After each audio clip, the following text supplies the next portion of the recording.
اعوذ باللہ من الشیطان الرجیم بسم اللہ الرحمن الرحیم لقد نصرکم اللہ فی مواطن کثیرۃ ویوم حنین، اور اے مسلمانوں تمہاری اللہ نے مدد کی بہت سے مواقع پر، اور خاص طور پر یوم حنین۔ اب ظاہر بات ہے کہ یہ حصہ وہ ہے جو نازل ہو رہا ہے، جو کہ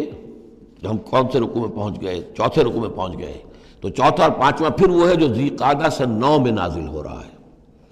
تیسرا رکوع جہاں ختم ہوا وہ 2 رکوع ختم ہو گئے کہ جو قریش پر حملے کے ضمن میں اور مکے کی طرف اقدام کے ضمن میں جو رد و قدع ہو رہی تھی، اور وہ فتح مکہ سے پہلے نازل ہوئے سن 8 ہجری میں، رمضان سے قبل۔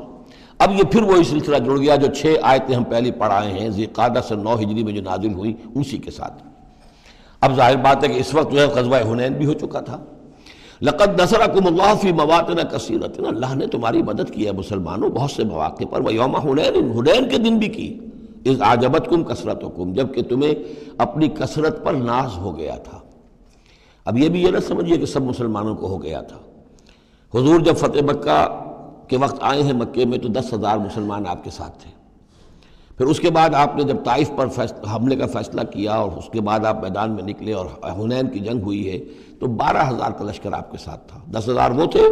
اور 2,000 یا تو وہ لوگ تھے جو فتح مکہ کے بعد ایمان لائے، نو مسلم سمجھ لیجئے اسی وقت جو ایمان لائے، اور یا ابھی وہ مشرک ہی تھے لیکن چونکہ اب وہ رعایا ہو گئے مسلمانوں کی تو وہ بھی گویا کہ شریک تھے اس میں ان کے خادموں اور معاونین کی حیثیت سے۔ 12,000 کا یہ لشکر جب گزر رہا تھا ایک وادی سے، اور اس وادی کے دونوں طرف پہاڑیاں تھیں، تو جو تیر انداز تھے اور وہ بہت ہی نشانے والے لوگ تھے، تو انہوں نے مورچے بنا رکھے تھے پہاڑیوں کے اوپر، ان کے اوپر سے تیروں کی بوچھاڑ آئی ہے،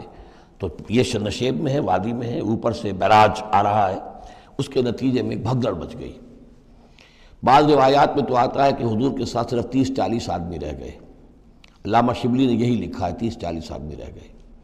لیکن سید سلیمان ندوی نے پھر اپنے استاد سے اختلاف کرتے ہوئے اسی میں سیرت النبی میں نوٹ دیا کہ نہیں 300-400 آدمی رہ گئے تھے، لیکن 300-400 آدمی بھی رہ جائیں 12,000 میں سے تو بھگدڑ بہت بڑی۔ اس وقت پھر حضور خود اپنی سواری سے اترے ہیں، علم اپنے ہاتھ میں لیا ہے، رجز آپ نے پڑھا ہے، انا النبی لا کذب انا ابن عبد المطلب، میں نبی ہوں اس میں کوئی شک نہیں، چاہے یہ 12,000 میرا ساتھ دے تب بھی نبی ہوں، کوئی ساتھ نہ دے تب بھی نبی ہوں، اور میں عبد المطلب کا بیٹا یعنی پوتا میدان میں موجود ہوں۔ اس پر پھر یہ کہ آپ نے لوگوں سے کہا کہ پکارو الیہ یا عباد اللہ، الیہ یا اصحاب الشجرہ، الیہ یا اصحاب البدر، کہاں جا رہے ہو اے بدریوں، کہاں جا رہے ہو اے جو صلح حدیبیہ کے وقت جنہوں نے مجھ سے بیعت کی تھی موت کی، بیعت رضوان، کہاں جا رہے ہو؟ پھر لوگ پلٹے ہیں، پھر فتح ہو گئی۔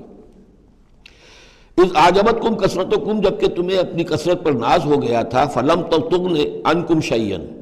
تو وہ کثرت تمہیں کچھ نہ بچا سکی، کچھ کام نہ آ سکی تمہارے، وضاقت علیکم الارض بما رحبت، اور تم پر زمین اپنی پوری فراخی کے باوجود تنگ آ گئی، تنگ پڑ گئی، تنگ ہو گئی، ثم ولیتم مدبرین، اور پھر تم پیچھ موڑ کر بھاگے۔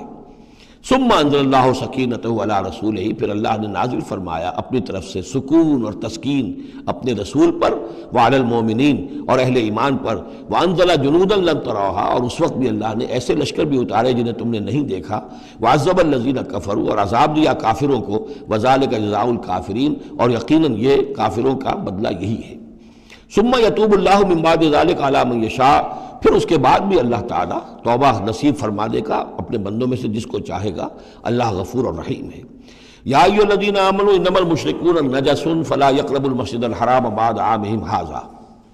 اہل ایمان یہ مشرک ناپاک ہیں، پلید ہیں، تو اب یہ اس سال کے بعد مسجد حرام کے قریب نہ پھٹکنے پائیں۔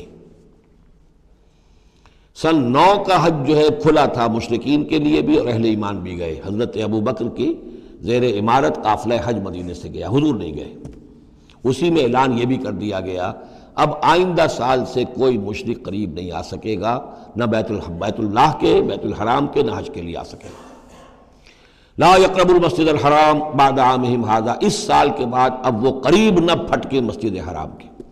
وَإِنْ خِفْتُمْ عَيْلَةً، اب اندازہ ہوا ہوگا کہ یہ تو آتے تھے لوگ تو ہماری آمدنی ہوتی تھی، حاجی آتے تھے، قربانیاں کرتے تھے، کچھ اور نظریں چڑھاتے تھے، چڑھاوے چڑھاتے تھے، تو ہماری آمدنی ہوتی تھی۔ وَإِنْ خِفْتُمْ عَيْلَةً، اگر تمہیں فقر کا اندیشہ ہو فَسَوْفَ يُغْنِيكُمُ اللَّهُ مِنْ فَضْلِهِ، تو عنقریب اللہ تعالیٰ تمہیں غنی کر دے گا اپنے فضل سے انشاء، اگر وہ چاہے گا۔ ان اللہ علیم الحکیم، یعنی اتنی آئیں گی غنیمتیں تمہارے پاس کہ تم سے سنبھالی نہیں جائیں گی۔ حضور کے انتقال کے بعد چند سال کے اندر سلطنت فارس اور سلطنت روما اور وہاں سے جو سیلاب آیا ہے مال غنیمت کا، تو حضور نے تو یہی فرمایا تھا کہ اے مسلمانوں، اس دنیا سے جاتے ہوئے آپ نے فرمایا تھا کہ مجھے تم پر فقر کا اندیشہ نہیں ہے، مجھے تو اندیشہ اب یہ ہے کہ تم پر دولت کے انبار آ جائیں گے تمہارے قدموں میں، اور پھر تم اس دولت کی وجہ سے ایک دوسرے کی گردنیں مارو گے۔ صدق اللہ العظیم۔